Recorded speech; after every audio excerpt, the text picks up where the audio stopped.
ਲੋ ਜੀ ਆ ਗੱਲਾਂ ਜਿਹੜਾ ਮਸਜਿਦ ਦੇ ਬਾਹਰ ਲੱਗਾ ਨਾ ਉਹ ਅੱਜ ਅਸੀਂ ਲਾ ਕੇ ਵੇਖਣ ਵਾ ਲਾਇਆ ਕਿ ਗਰਾਈ ਕਿੰਨੀ ਕੁ ਹੋਈ ਹੈ। ਮਸਜਿਦ ਦਾ ਕੰਮ ਕਰਾਉਣਾ ਸੀ ਤੇ ਇੱਕ ਰੱਜ ਕੇ ਚਵਲ ਇਨਸਾਨ ਬਗੈਰਤ ਝੂਠ ਉੱਠੀ ਏ ਉਹ ਪਰਚੀ ਵਿੱਚ ਪਾ ਕੇ ਗਈ ਹੈ। ਤੇ ਪਰਚੀ ਵਿੱਚ ਤੇ ਲਿਖਿਆ ਕੀ ਹੈ ਕਿ ਕਾਰੀ ਸਾਹਿਬ ਇੱਕ ਨਿਊ ਫੇਸ, ਇੱਕ ਫੈਜ਼ਾ ਕਰੀਮ ਤੇ ਨਾਲ 5 ਵਾਈਟਨਿੰਗ ਦੇ ਕੈਪਸੂਲ ਰਲਾ ਕੇ ਤੇ ਰਾਤ ਨੂੰ ਲਾ ਕੇ ਸੋਇਆ ਕਰੋ, ਤੁਹਾਡੇ ਚਿਹਰੇ ਤੇ ਕੋਈ ਨੂਰ ਆਵੇ।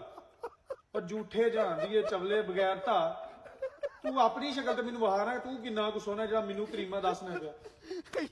ਇਹ ਗੱਲਾਂ ਸਭ ਪੈਸੇ ਵਾਸਤੇ ਲਾਇਆ, ਗਰਾਈ ਵਾਸਤੇ ਲਾਇਆ ਕਿ ਪਰਚੀਆਂ ਪਾਉਣ ਵਾਸਤੇ ਲਾਇਆ। ਪਤਾ ਨਹੀਂ ਕਿੱਥੇ ਬਹਿ ਕੇ ਸੋਚਦੇ ਰਹਿੰਦੇ ਨੇ। ਕਿੱਥੇ ਮੈਂ ਹੈਰਾਨ ਆ ਕਿ ਕਿਵੇਂ ਇਹਨਾਂ ਨੂੰ ਇਹ ਤਰੀਕੇ ਨਵੇਂ ਤੋਂ ਨਵਾਂ ਤਰੀਕਾ ਲੈ ਕੇ ਆਉਂਦੇ ਨੇ ਆ ਮੈਨੂੰ ਜ਼ਲੀਲ ਕਰਨ ਦਾ।